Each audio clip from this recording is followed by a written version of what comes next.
رب العالمین والصلاة والسلام علی نبینا محمد وعلی آلہ وصحبہ اجمعین۔ السلام علیکم ورحمۃ اللہ وبرکاتہ۔ ہر روز اخبارات میں مختلف قسم کے اشتہار چھپتے ہیں، کبھی کاروبار سے متعلق تو کبھی ضرورت برائے رشتہ۔ جہاں رشتے بنتے ہیں وہیں ٹوٹتے بھی ہیں۔ اگر غلط رشتہ بن جائے تو اس پر پچھتاوا ہو سکتا ہے اور وہ زیادہ سے زیادہ غلطی کے زمرے میں آئے گا، مگر خبردار، رشتے توڑنا مختلف ہے، یہ سنگین جرم ہو سکتا ہے۔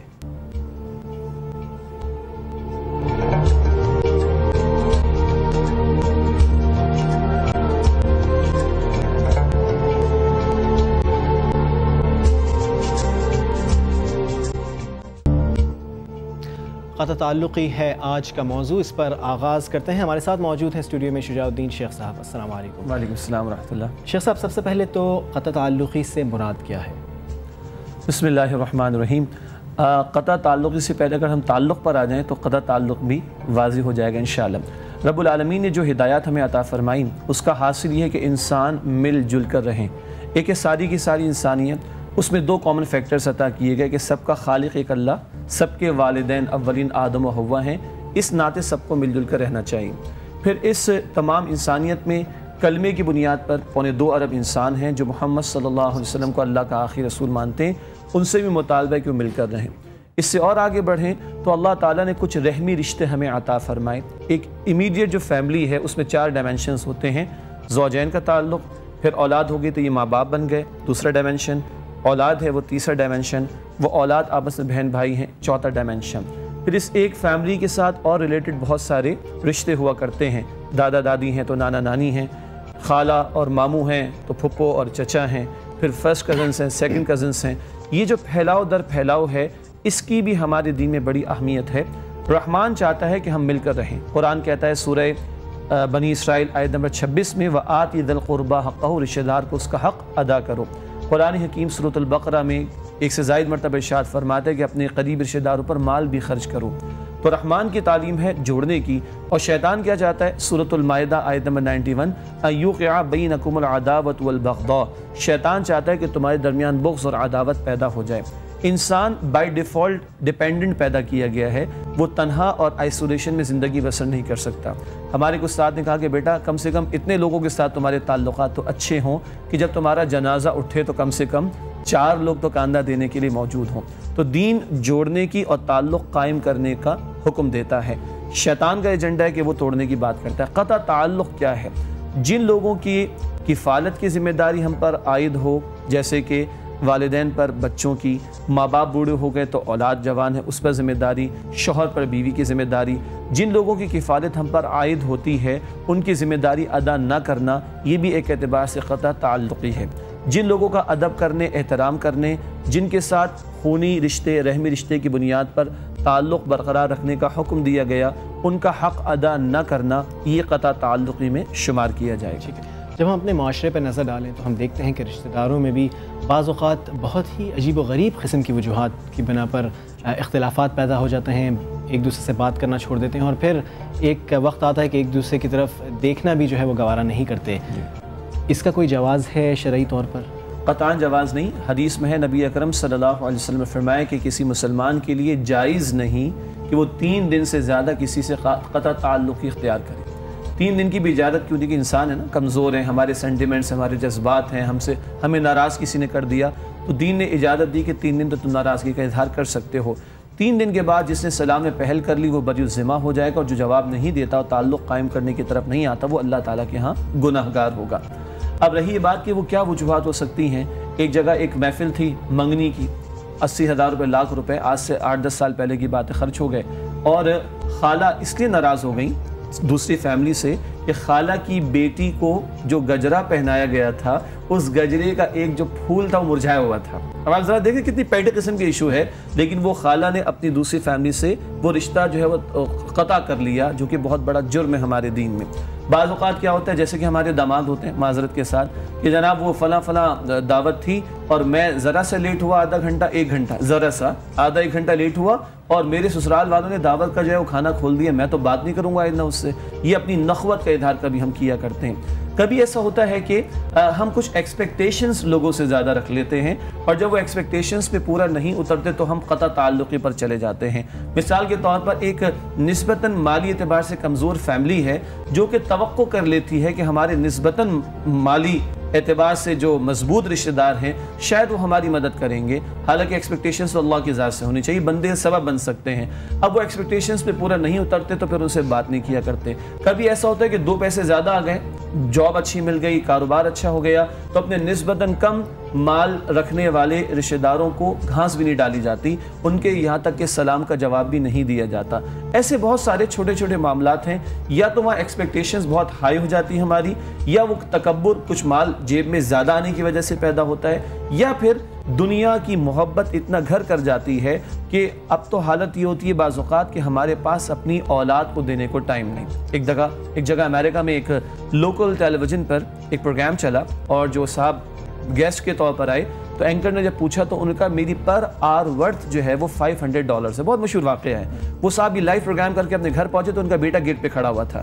تو اس نے کہا پاپا آئی نیڈ $100. اس کا بیٹا اندر تو آنے دو، مسئلہ کیا؟ بولا آئی ہیو 400، آپ مجھے 100 اور دے دو تو یہ 500 ہو جائیں گے. I want you just 1 precious hour. تو مسئلہ یہ ہے کہ آج شاید مادہ پرستی کی دوڑ میں ہم اتنا آگے چلے گئے، اتنے خوبصورت رشتوں کے لیے، بیٹے کے لیے، اولاد کے لیے شاید ہمارے پاس وقت نہیں. اس پر بات کرتے ہیں. ہمارے ساتھ ایک کالر موجود ہیں. السلام علیکم. وعلیکم السلام. میں شازیہ بات کر رہی ہوں لاہور سے. جی فرمائیے آپ کا سوال.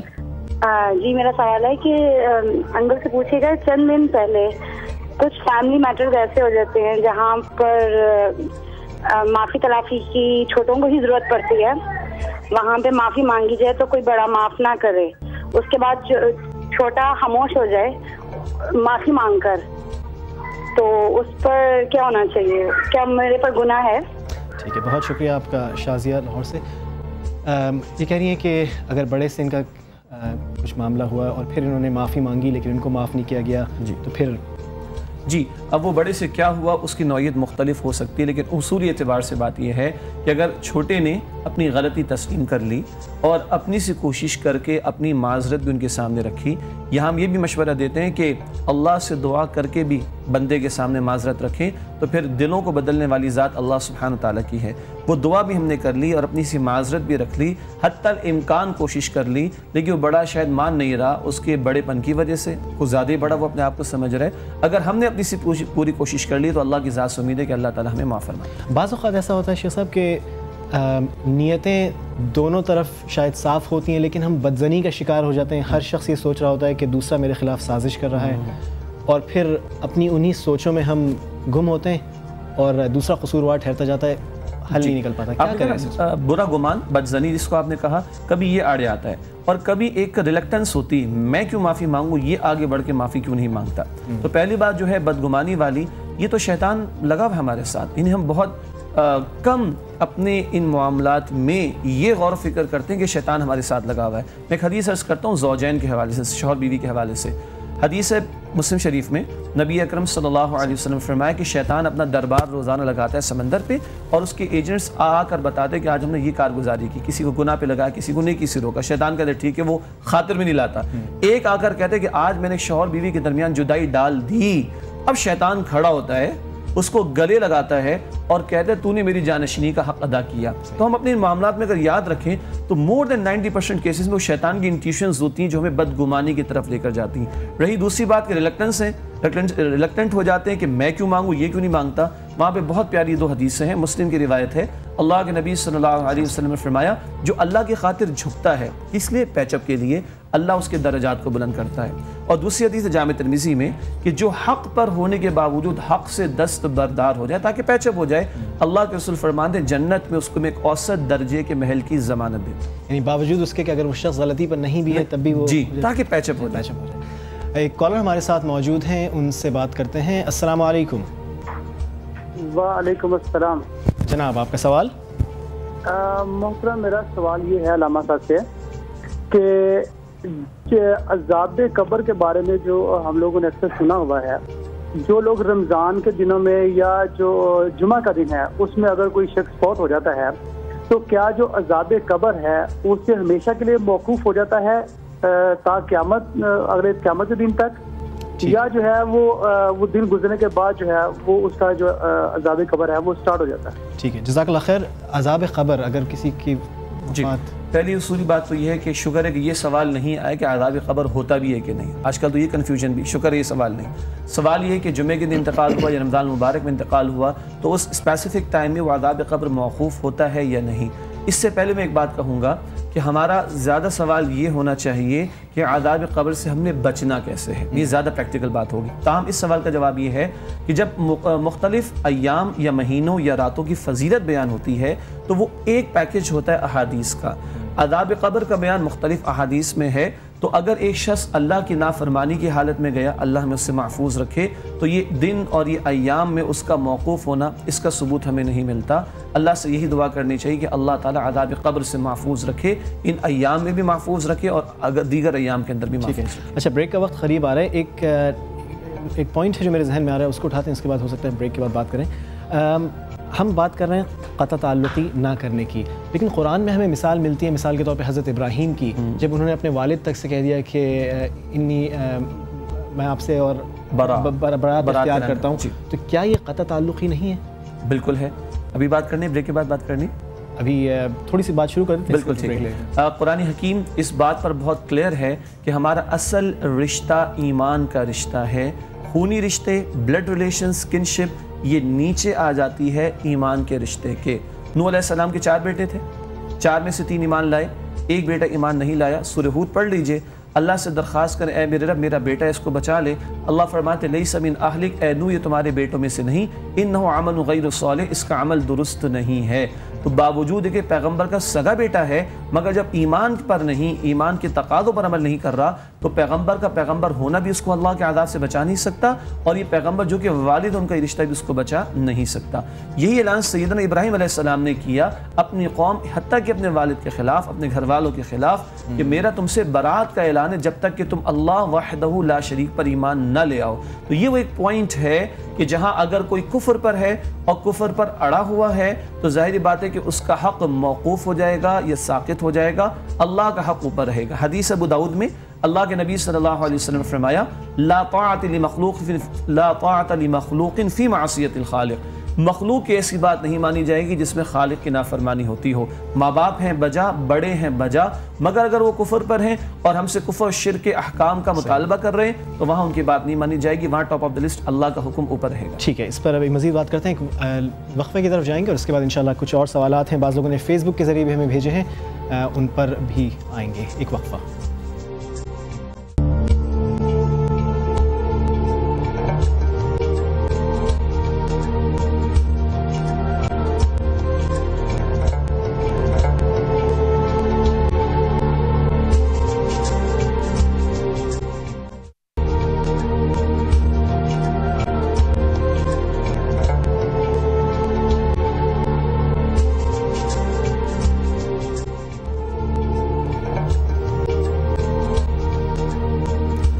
وقفے کے بعد خوش آمدید۔ ہم بات کر رہے ہیں قطع تعلقی کی، اور بہت سے سوالات ہیں جو ہمیں بھیجے بھی گئے ہیں فیس بک کے ذریعے بھی، وہ بھی اٹھاتے ہیں۔ سب سے پہلے تو ایک سوال یہ آیا ہے، ایک صاحب لکھتے ہیں، افتخار خان ان کا نام ہے، السلام علیکم، آج کی ٹاپک کی مناسبت سے ان کا یہ سوال ہے کہ برما میں جو ہو رہا ہے اور مسلمانوں کی نسل کشی کی جا رہی ہے، ہمارے مسلمان ریاستیں اور میڈیا اس سے قطع تعلق کیوں ہیں؟ کیا آج ہم اپنے مسلمان بھائیوں سے تعلق نہیں توڑ کے بیٹھے ہوئے؟ بلکہ بہت اچھا سوال ہے اور شکر ہے کہ دوبارہ یہ سوال ہمارے سامنے آیا ہے۔ دیکھیے میں نے پچھلے بھی اس نوعیت کے سوال کے ضمن میں عرض کیا تھا کہ ہم ایک امت ہیں ایمان و کلمے کی بنیاد پر، اور اس بنیاد پر جیسے حدیث میں ہے کہ ہم ایک جسم کے مانند ہیں، ایک عمارت کے مانند ہیں۔ ہمارا مسلمان بھائی کہیں بھی دنیا میں ہے، اس کی تکلیف کو ہمیں اپنی تکلیف محسوس کرنا چاہیے۔ وہ خلافت کی انسٹیٹیوشن ختم ہو گیا تو ہمارا اتحاد پارا پارا ہو گیا، اس کے بعد ہمارے نعرے لگتے ہیں کہ سب سے پہلے پاکستان اور مادہ پرستی اور وطن پرستی کے فتنے کا ہم شکار ہیں۔ آپ یہاں انٹرنیشنل کمیونٹی کا بھی دوغلا پن دیکھیے۔ شتیل اور صابرہ کے کیمپس کے اندر 3000 بچے 82 میں شہید کیے جاتے ہیں، عراق کے اندر بمبارمنٹ کی جاتی ہے، باغوں لگتا ہے بچے شہید ہوتے ہیں، افغانستان میں 15 لاکھ بندے شہید کر دیے جاتے ہیں، پاکستان کے نارڈرن ایریاز میں ڈرون حملوں کے ذریعے کیا کچھ کیا جا رہا ہے، دنیا کو یہ کچھ نظر نہیں آتا. کیوں؟ ان سارے ایشوز میں وکٹم کون ہے؟ وہ مسلمان ہیں. وہ بدھسٹ جن کے متعلق یہ مشہور ہے ان کے مذہب کے مطابق کہ ان کے بدھا نے جوئیں مارنے سے بھی منع کیا تھا، اس لیے وہ اپنے آپ کو گنجا رکھتے ہیں. یعنی اس قدر وہ پیسفل سمجھے اور مانے جاتے ہیں. اور آج وہیں ہزاروں مسلمانوں کی نسل کشی کر دی گئی ہے اور عالمی میڈیا بھی خاموش بیٹھا ہوا ہے. معذرت کے ساتھ ہمارا مسلمان میڈیا بھی خاموش بیٹھا ہوا ہے. کیوں؟ کیا ہمیں یہود و نصارہ کا خوف ہے کہ ہم حق بات بیان کریں گے تو شاید وہ ہمارے اوپر سینکشنز لگا دیں گے؟ ہم کس کا کھا رہے ہیں اور کس کا بول رہے ہیں ہمیں سوچنا چاہیے.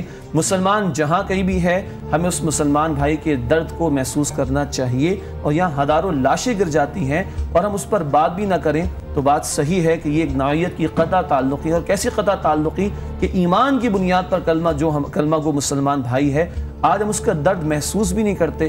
غور کیجئے مجھ سمیت ہم میں سے کتنے لوگ ہیں جو ان مظلوم مسلمانوں کے لیے دعا بھی کرتے ہیں. کوئی آواز اٹھانا اور حق کی بات کرنا تو دور کی بات ہے، کیا ہم بے حسی کی انتہا پر نہیں آ گئے کہ ہم ہاتھ اٹھا کر دعا بھی نہیں کر سکتے اپنے مسلمان بھائیوں کے لیے؟ تو سوال آتا ہے کہ کیا ہم واقعتاً مسلمان ہیں بھی یا نہیں؟ اچھا، یہ جو اسلامی نظریہ ہے الولا والبراء کا، اس کا اور قطع تعلقی کا کوئی رشتہ؟ الولا والبراء اس کے معنی ہے ولایت اور بری الذمہ ہو جانے یا برات کا اعلان کرنا.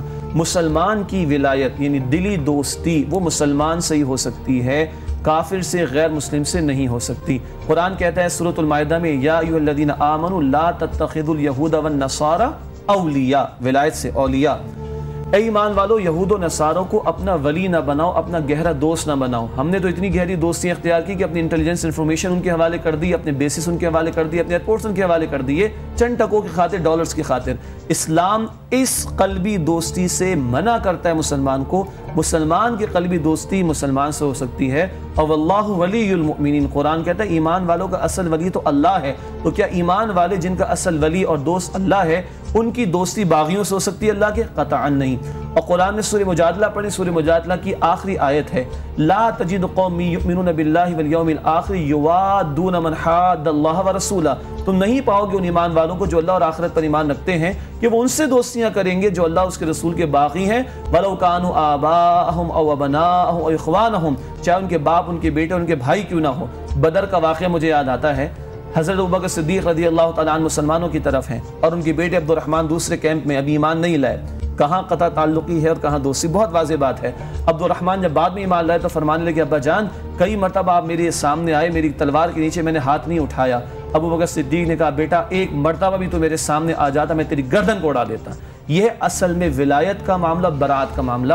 تو ایمان والوں کی دوستی الولا اصلاً ایمان والوں سے ہوگی اور کفار جو دین کے باغی اور دشمن ہوں ان سے برات کا اعلان ہوگا. ہاں ایسے کفار، سورہ ممتحنہ آیت نمبر 8 اور 9 اس پہ کلیئر ہیں، ایسے کفار جو مسلمانوں پر ظلم نہیں کرتے، ان کے خلاف سازشیں نہیں کرتے، انہیں ان کے گھروں سے نہیں نکالتے، ہم ان کے ساتھ اس سے سلوک کر سکتے ہیں. ہمارے دین نے بتایا ہے ہم ان کے ساتھ اس سے سلوک بھی کریں گے، ان کو رسپیکٹ بھی دیں گے. لیکن جو ہم سے جنگ کریں گے، ہمارے خلاف سازشیں کریں، ہمیں ہمارے گھروں سے نکالنے کے لیے لوگوں کی مدد کریں، ایسے لوگوں کے ساتھ اس سے سلوک بھی جائز نہیں. سورہ ممتحنہ 28 پارہ آیت نمبر 8 اور 9. ٹھیک ہے، ایک کالر ہمارے ساتھ موجود ہیں. السلام علیکم.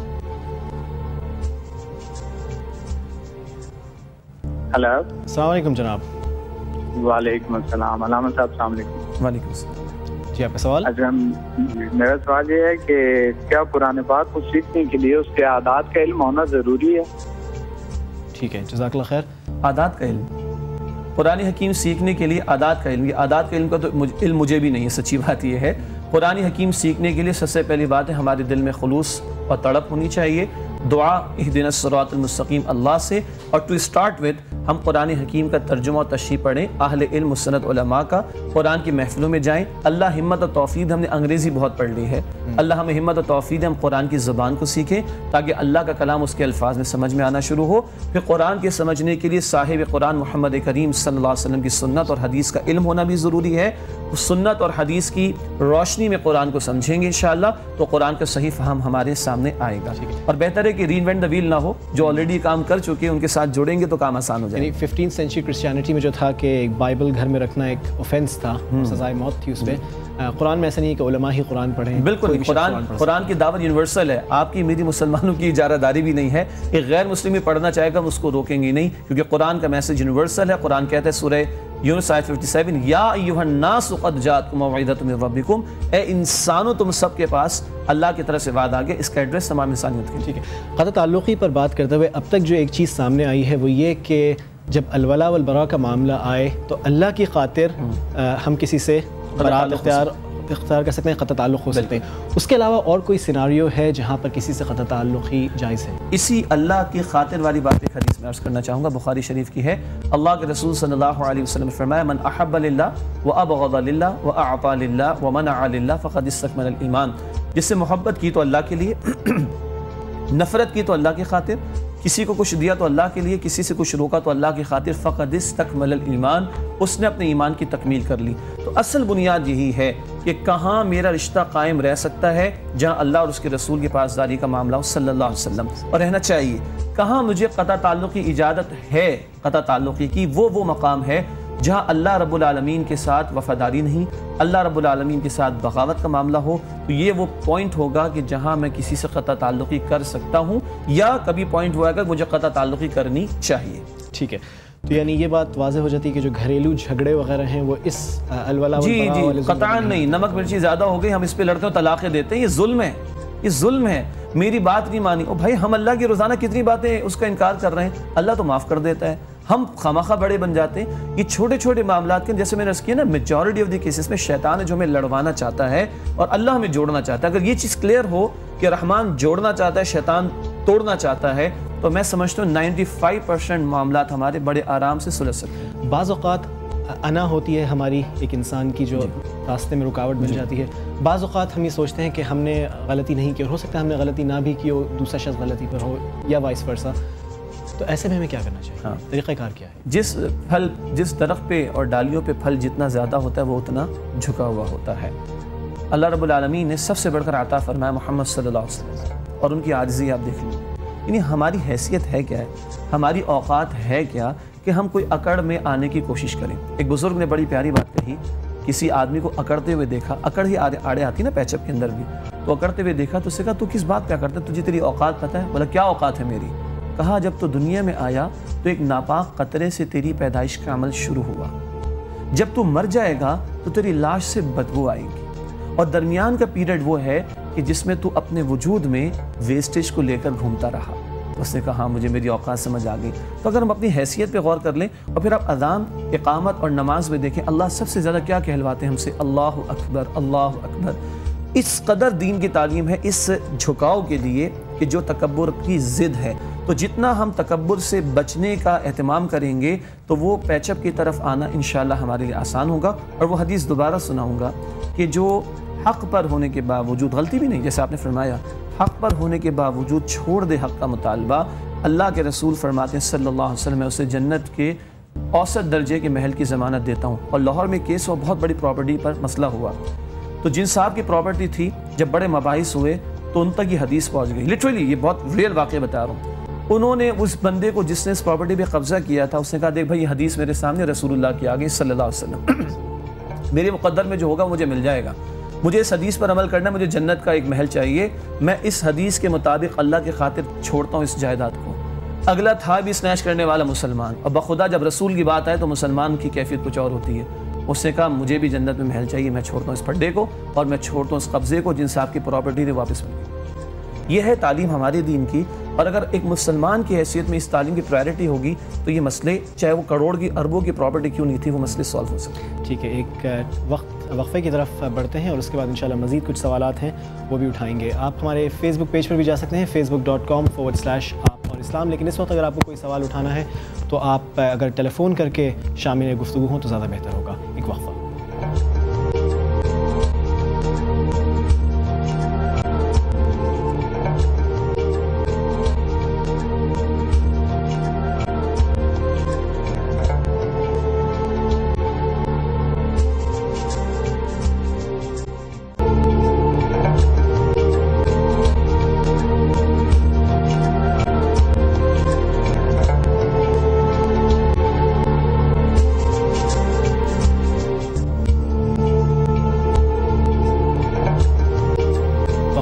خوش آمدید. ہم بات کر رہے ہیں قطع تعلقی پر.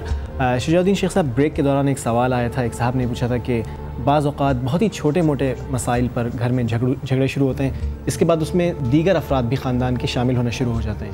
جب ایسی صورتحال پیدا ہو جائے تو پھر حل کیسے نکالا؟ دیکھیے، ایک اس میں کیس ہوتا ہے ایک انڈیویجول فیملی کا جس میں شوہر بیوی ہے، ٹھیک ہے، اور وہاں قرآن سورہ نساء 34 آیت نمبر میں تفصیل دیتا ہے کہ گھر کے معاملے کو گھر میں سلجھاؤ. ہمارا مسئلہ ہے کہ ہم بہت جلدی انوالو بھی ہونا چاہتے ہیں دوسروں کے معاملات میں، یا دوسروں کو انوالو بھی کرنا چاہتے ہیں. حالانکہ انگلش میں ہم پڑھتے ہیں نا نپ دا ایول ان دا بڈ والی بات، ہم برائی کو اس کی جگہ پہ ختم کیوں نہیں کرتے جڑ کے اندر. لیکن پھر بھی اگر گھر سے باہر معاملہ نکلتا ہے، لیٹس اگر انڈیویجول اسپاؤسز کی بات ہو رہی ہے، تو قرآن سورہ نساء 35 میں کہتا ہے کہ ایک بڑا بیوی کے خاندان سے ایک بڑا شوہر کے خاندان سے بیٹھیں اور پیچ اپ کرانے کی کوشش کریں. کسی لمحے بھی میجورٹی آف دی آیات میں جس کو ہم طلاق والا ایشو کہتے ہیں، اگر ایک انڈیویجول فیملی کی بات ہے، وہ بہت لیٹ کہیں جا کر آتا ہے، اس سے پہلے بہت سارے ڈیٹرنٹس قرآن ہمیں عطا کرتا ہے. اسی طرح اگر بہن بھائی اور دیگر رشتہ داروں کا معاملہ ہے تو بڑوں کو نگاہ رکھنی چاہیے، بڑوں کو بڑے پن کا ثبوت پیش کرنا چاہیے. اور جیسے چھوٹے چھوٹے بچے لڑتے ہیں چھوٹی چھوٹی بات پر، ہم ان کو پیچا بھی کرانے کی کوشش کرتے ہیں، تو یہ بڑے بھی بعض اوقات بچے ہی بن جاتے ہیں. تو اس وقت بھی مزید جو بڑے ہیں ان کو بچوں کی طرح ٹیکل کر کے سمجھانے کی کوشش کرنی چاہیے. اصولی بات وہی ہے پھر آ کر کہ ہماری پرائرٹیز ہیں کیا. ام عائشہ فرماتی ہے رضی اللہ تعالیٰ عنہ کہ رسول اللہ کو بھی غصہ آتا تھا. کہاں آتا تھا؟ جب اللہ کا کوئی حکم ٹوٹتا تو رسول اللہ کا غصہ آتا تھا صلی اللہ علیہ وسلم. ادروائز آپ سب سے بڑھ کر مسکرا کر گفتگو کرتے اور آپ اپنی ذات کے لیے کبھی بھی انتقام لیتے ہوئے دکھائی نہیں دیتے. آج ہمارے سامنے گھر کے اندر نمازیں ضائع ہوتی رہیں، گھر کے اندر فلمیں ڈرامے ناچ گانے چلتے رہیں، ہمارے سامنے معاشرے میں بے حیائی پھیلتی رہے، ہمارے نظام کے اندر سود کا دھندا چلتا رہے، ہمیں کوئی فکر نہیں ہوتی اس کی. لیکن ذرا گھر کے اندر کسی نے میری چیز آگے پیچھے کر دی، چابی ادھر رکھ دی، کنگھی ادھر رکھ دی، اور ہم برائی کا پہاڑ بنا لیتے ہیں. تو پرائرٹیز کو بھی چیک کرنے کی ضرورت ہے کہ ہمارے رسول کو غصہ کہاں آتا تھا اور کہاں نہیں آتا تھا، اور ہمیں کہاں آتا اور کہاں نہیں آتا. اگر پرائرٹیز چینج ہو جائیں گی تو یہ پہلی قسم کے ایشوز کے اندر ہم زیادہ پھنسیں گے نہیں انشاءاللہ. ایک کالر ہمارے ساتھ موجود ہیں. السلام علیکم. یا علی مدد سائیں. جی جناب، آپ کا سوال. ہاں، یہ کراچی سے بات کر رہا ہوں. یہ قرآن پاک پڑھتے ہیں بسم اللہ الرحمن کرنا صحیح ہے؟ سبحان اللہ پڑھے ہوئے نہیں ہم. اچھا ٹھیک ہے، بہت شکریہ. ہمارے بھائی کا سوال یہ ایک مشہور بات ہے کہ اگر ہمیں قرآن شریف پڑھنا نہیں آتا تو ہم قرآن شریف پر انگلی پھیرتے ہوئے بسم اللہ الرحمن الرحیم پڑھ سکتے ہیں، ہم سبحان اللہ پڑھ سکتے ہیں. جہاں تک بسم اللہ الرحمن الرحیم پڑھنا اور سبحان اللہ الحمدللہ پڑھنا ہے، یہ مبارک عمل ہے. اگر ہمارے یہ بھائی یا ہمیں سے کوئی قرآن پڑھا ہوا نہیں ہے تو اس کو جلد از جلد کوشش کرنی چاہیے کہ وہ قرآن حکیم کو پڑھنا شروع کر دے. اور جب تک یہ نہیں ہو پا رہا تو اس بات کا یقین ہمیں رکھنا چاہیے کہ قرآن کو دیکھنے کا بھی ثواب ملے گا، قرآن کو چومنے کا بھی ثواب ملے گا. مگر بسم اللہ الرحمن ویسے پڑھ لیں، سبحان اللہ ویسے پڑھ لیں، اور قرآن کو پڑھنا سیکھنے کی کوشش کریں. یہ لازم ہے ہمارا. سستی انسان نہ پڑھ، سستی نہ کریں کہ میں صرف سبحان اللہ پڑھ کے کام چلا لوں. اچھا ٹھیک ہے. اچھا، قطع تعلقی کی ہم نے بات تو کی، اس کا انجام کیا ہے؟ کیا نتائج نکلتے ہیں؟ کیا وہ سنگین ہیں؟ پہلے ایک آخرت کے حوالے سے بات عرض کر دوں. مسلم شریف کی روایت آتی ہے سورہ زلزال کی ایک آیت کی تشریح میں، اذا زلزلت الارض زلزالها واخرجت الارض اثقالها، زمین زلزلے کے مانند ہلا دی جائے گی اور اس کے اندر جو کچھ بوجھ نکال کر باہر ڈال دے گی، جس میں سونے چاندی کی ڈھیر بھی بندہ دیکھے گا قیامت کے دن. مسلم شریف کی روایت. اور ایک بندہ کہے گا یہ وہ مال جس کی خاطر میں نے کسی کو قتل کیا، میں نے چوری کی، اور میں نے اس مال کی وجہ سے قطع تعلقی کی، آج یہ میرے کسی کام آنے والا نہیں. یہ تو ہے حسرت قیامت کے دن. دنیا کے اعتبار سے اللہ کے رسول صلی اللہ علیہ وسلم نے ایک ارشاد فرمایا، بخاری کی روایت ہے حدیث قدسی. حدیث قدسی وہ حدیث ہوتی ہے جس میں اللہ ذکر فرماتے ہیں کچھ اور رسول اللہ نقل فرماتے ہیں صلی اللہ علیہ وسلم. اللہ فرماتے ہیں جو رحم کا لفظ، ہم کہتے ہیں نا رحمی رشتے، کنشپ بلڈ ریلیشنز، رحم کا لفظ رحمان کے لفظ سے بنا ہے، ڈرائیو ہوا ہے. اللہ فرماتے ہیں جو اس کو جوڑے گا میں اس کو جوڑوں گا، اور جو اس کو توڑے گا میں اس کو توڑ کر رکھ دوں گا. اب اندازہ کیجئے ان رشتوں کا جوڑنا یہ رحمانیت کا عکس ہے. اللہ فرماتے ہیں میں اسے جوڑ کے رکھوں گا اپنی رحمت سے گویا، اور جو ان رشتوں کو توڑے گا میں اس کو توڑ کر رکھ دوں گا. جسے اللہ توڑنے پر آ جائے اس کا انجام کیا ہوگا اندازہ کیا جا سکتا ہے. نتائج تو ہمارے سامنے. غصے ہی کا معاملہ ہوتا ہے، اس میں طلاق دے کے خاندان برباد کیے جاتے ہیں. غصے ہی کا معاملہ ہوتا ہے، اپنے بچوں کو مار پیٹ کرتے ہیں. ایک صاحب جو ہے نئی گاڑی لے کر آئے، بچے بڑے خوش، 2-4 دوست کے پاس انہوں نے دیکھا کہ گاڑی باہر کھڑی ہے اور بچہ اس پہ کچھ لکھ رہا ہے، اسکریچز لگا رہا ہے. ان صاحب کو بڑا غصہ ہے کہ نئی گاڑی لے کر آیا لاکھوں روپے قیمت، اور یہ انہوں نے بچے کی پڑھائی کرنا شروع کر دی. جب خوب مار لیا تو دیکھا اس کا ہاتھ توڑ دیا انہوں نے. اور یہ بھی ریئل واقعہ ہے، کراچی میں ہوا. لے کے دوڑے, اسی گاڑی میں ڈال کر بچے کا پلاسٹر وغیرہ لگوا کر لائے. جب بچے کو اب گھر پہ رکھ دیا تو ان کا میں سوچتا ہوں کہ ذرا دیکھوں تو صحیح اس نے کتنی گاڑی کی ریڑھ لگائی, کتنا خراب کیا اس کو. جب گاڑی کو انہوں نے دیکھا تو اس پہ لکھا ہوا تھا آئی لو یو پاپا. اس بچے نے اپنی محبت کا اظہار کیا اور جلد بازی میں یہ حرکت کی کہ اپنے بچے کا ہاتھ توڑ ڈالا. یہی ہو رہا ہوتا ہے ہمارے اکثر معاملات کے اندر. نتیجتاً کبھی وہ لوگوں کے سر میں درد شروع ہوتا ہے, پھر وہ جناب فرسٹریشن, پھر وہ ہائپر ٹینشن, بلڈ پریشر, پھر وہ شوگر کا پرابلم, پھر ہارٹ اٹیک. یعنی یہ وہ ضمنی نقصانات ہیں جو ہم فوراً ان حرکتوں کی وجہ سے دنیا میں دیکھتے ہیں. لیکن سب سے بڑا نقصان کیا ہے کہ اللہ توڑے گا اس کو جو ان رشتوں کو توڑے گا. ٹھیک ہے, تو بعض اوقات ایسا ہوتا ہے کہ اگر ایک شخص یہ بھی محسوس کر رہا ہو کہ اس کی کوئی غلطی نہیں ہے. مثال کے طور پہ ایک کیس میرے سامنے تھا کہ ایک خاتون کے ساتھ ان کی کسی دور کی رشتہ دار نے کافی زیادتی وغیرہ کی, ان کو فزیکلی بھی ٹارچر وغیرہ کیا, تو وہ ان سے بہت شدید ناراض ہیں اور کسی بھی صورت میں پیچ اپ نہیں کرنا چاہتے. ان کا یہ کہنا ہے کہ جب تک ان کی میں پٹائی نہیں کر دیتی میں پیچ اپ نہیں کروں گی. اچھا, کیا کرنا چاہیے؟ دیکھیے وہی بات ہے نا, ایک شخص نے برائی کی اور میں بھی برائی کروں, بدلہ لینا چاہتا ہوں, میں بھی برائی کروں, تو فرق کیا ہوا؟ ٹھیک ہے, ایک کالر بھی ہمارے ساتھ موجود ہیں. السلام علیکم. وعلیکم السلام جناب. جناب برہان بات کر رہا تھا. شجاع صاحب سے مجھے ایک اپنا پرسنل میٹر ڈسکس کرنا تھا رشتے توڑنے یا جوڑنے کے حوالے سے. جی بالکل. وہ یہ پوچھنا چاہ رہا تھا کہ اصل میں ہم لوگ پلے بڑے ہیں خالہ کے پاس, میں اور میرا چھوٹا بھائی. اچھا, والدہ کا کبھی بھی تربیت میں اتنا ہمارے حصہ رہا نہیں, نہ والد صاحب کا رہا. ابھی بھی یہ ہے کہ خالہ کی شادی ہو گئی, ہم والدین مطلب شادی ہوئی, شادی کے بعد الگ ہو گئے, مطلب والدہ کا اتنا انٹریکشن رہا نہیں. اسٹل ابھی بھی ہے یہ ہے کہ والدہ کا انفلوئنس زیادہ بھائیوں اور بہنوں کے لیے زیادہ ہے, چاہت ان کی ان لوگوں کے لیے زیادہ ہے. مطلب ہم لوگوں سے مطلب اکثر یہ ہوتا ہے کئی جگہوں پہ ہم دیکھتے ہیں کہ وہ ہمارے لیے فیور نہیں کر پاتی. تو ایسی صورت میں جبکہ والدہ والد کا نہ تو ہمارے دل میں کوئی ایسا جتنا زیادہ چاہت رہی, کیونکہ کبھی بچپن سے ساتھ ہی نہیں رہا, لیبر روم سے ہی ہم چلے گئے تھے خالہ کے پاس, تو کیا ایسی صورت حال میں کیا والدین کا حقوق ویسے ہی ہے یا اس کے اندر کچھ خالہ کی بھی شراکت داری ہے, یا اس بارے میں مزید اگر کوئی وضاحت کر سکیں شجاع صاحب؟ جزاک اللہ خیر, بہت اچھا سوال ہے. جی, اس میں بھی ایک پہلو آئے گا جو پچھلی بات ہماری جاری تھی کہ اگر کسی نے برا کیا اور میں بھی پلٹ کر برا کرتا ہوں تو کیا پھر مجھے حق ہے کہ میں اس کو کہوں کہ اس نے برا کیا؟ تبدیلی کب آتی ہے؟ جب کوئی مجھ سے برا کرتا ہے اور میں اس کے ساتھ اچھا کرتا ہوں. اگین ہم پڑھتے تو ہیں وہ آیت لقد کان لکم فی رسول اللہ اسوۃ حسنہ, تمہارے رسول اللہ کی زندگی میں بہترین نمونہ موجود ہے. خالی پڑھنے کے لیے آیت, ربیع الاول میں بیان کرنے کے لیے, یہ عمل کے لیے. اللہ کے رسول فرماتے ہیں میرے رب نے مجھے حکم دیا کہ جو مجھ سے کٹے میں اس سے جڑوں, جو مجھے محروم کرے میں اس کو عطا کروں. اللہ کے رسول کو تو لوگوں نے پتھر ہی برسائے ہیں اور ٹخنوں کے نشانے لے لے کے ان کو لہو لہان کیا ہے.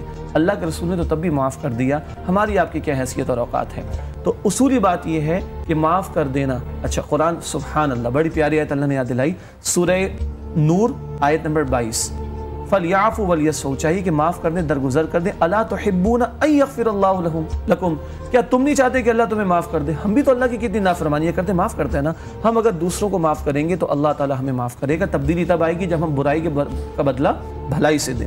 جو ہمارے بھائی کا سوال ہے کہ خالہ نے ان کی پرورش کی, اب کیا وجوہات تھی کہ والدین نے خالہ کے حوالے کر دیے؟ ممکن ہے خالہ کی اپنی کوئی اولاد نہ ہو. خالہ کی بھی ایک ویلیو رحمی رشتہ ہے, بلکہ حدیث میں آتا ہے کہ جن کی والدہ نہ ہوں, ان کی تو خیر والدہ حیات ہیں, جن کی والدہ نہ ہوں وہ اپنی خالہ کی خدمت کریں تو والدہ کی خدمت کا اجر ملے گا, اور انہوں نے ان کی پرورش بھی کی تو ان کا حق تو برقرار ہے. اب ایک سوال یہ آ رہا ہے کہ ان والدین نے تو ہم پر کوئی توجہ نہیں کی تو کیا ان کا حق باقی رہتا ہے؟ دیکھیے, کچھ رشتے ایسے ہوتے ہیں کہ جس میں آپ کا میرا کوئی اختیار نہیں ہوتا. نکاح کا رشتہ ایسا ہے کہ آدمی کے پاس چوائس ہوتی ہے کہ کس سے نکاح کرے. اولاد کا رشتہ ایسا ہے کہ اس میں آپ کا میرا چوائس ہی نہیں تھا, اللہ کے حکم سے ہم ایک والدین کے گھر میں پیدا ہو گئے. اور اگر ماں جو بچے کی حالت حمل کی تکلیف اٹھاتی ہے نا, سچی بات ہے ہم مرد کبھی سمجھ نہیں سکتے اس کو. اگر بندہ اسی پہ غور کر لے اور ولادت کی تکلیف پہ غور کر لے تو بہت بڑی کنٹریبیوشن ہے ماں کی. اگر ماں باپ نے فار اینی ریزن توجہ نہیں بھی کی ان پر, تب بھی ماں باپ کا حق ساقط نہیں ہوتا. قرآن تو مشرک ماں باپ کے ساتھ بھی حسن سلوک کا حکم دیتا ہے. ہاں, ان کی مشرکانہ بات نہیں مانی جائے گی. ہمارے ماں باپ تو مسلمان ہیں, تو بہرحال اپنے والدین کے ساتھ انہیں اچھا سلوک کرنا چاہیے. اور قرآن کہتا ہے سورہ حامی میں سجدہ آیت 34, جب تم برائی کا جواب بھلائی سے دو گے تو تمہارے اور جس کے درمیان دشمنی اور ناچاقی ہوگی وہ تمہارا گرم جوش دوست بن جائے گا. ٹھیک ہے, وقت جو ہے وہ اس نے اتنی ہی اجازت دی, لیکن خلاصہ یہ غالباً ہم نکال سکتے ہیں شجاع الدین شیخ صاحب کی بات سے, اور جو اتنی احادیث اور قرآن کی آیات ذکر کی کہ قطع تعلقی کسی صورت میں جائز نہیں. صرف اور صرف جو اللہ کی خاطر نفرت اور محبت کا جب معاملہ آ جائے کہ اگر کوئی شخص ہمیں کسی ایسے کام کے لیے کرنے کا کہہ رہا ہو جس میں اللہ کی نافرمانی ہوتی ہو, تو وہ ہم نہیں کر سکتے، اور صرف اللہ ہی کی خاطر جو ہے وہ کسی قسم کا رشتہ توڑا جا سکتا ہے، اس کے علاوہ یہ قطعاً جائز نہیں، اور اس کا بہت سخت قسم کا عذاب ہے۔ اور جیسا کہ شجاع الدین شیخ صاحب نے بہت ہی خوبصورت آیت بھی کوٹ کی سورہ نور کی، کہ کیا اللہ تعالیٰ ہم سے کہہ رہے ہیں کہ کیا تم معاف نہیں کرو گے، کیا تم نہیں چاہتے کہ تمہیں بھی معاف کیا جائے؟ تو ہمیں اپنے گریبانوں میں جھانکنے کی ضرورت ہے، اور ہماری یہ کوشش ہونی چاہیے کہ اگر کسی نے ہمارے ساتھ زیادتی کی ہے تو ہم اس کو اللہ کی خاطر معاف کر دیں، اور انشاءاللہ اللہ اس کا اجر ہمیں ضرور دے گا۔ اللہم ارنا الحق حقا وارزقنا اتباعہ وارنا الباطل باطلا وارزقنا اجتنابہ۔ اے اللہ ہمیں حق کو حق کے طور پر دیکھنے اور اس پر عمل کرنے کی توفیق عطا فرما، اور باطل کو باطل کے طور پر دیکھنے اور اس سے بچنے کی توفیق عطا فرما۔ آپ کی کوئی آراء ہوں یا سوالات ہوں تو آپ ہمیں فیس بک پر بھیج سکتے ہیں، facebook.com/آپ اور اسلام۔ حسن عبداللہ کو کل تک کے لیے اجازت دیجیے۔ السلام علیکم ورحمۃ اللہ وبرکاتہ۔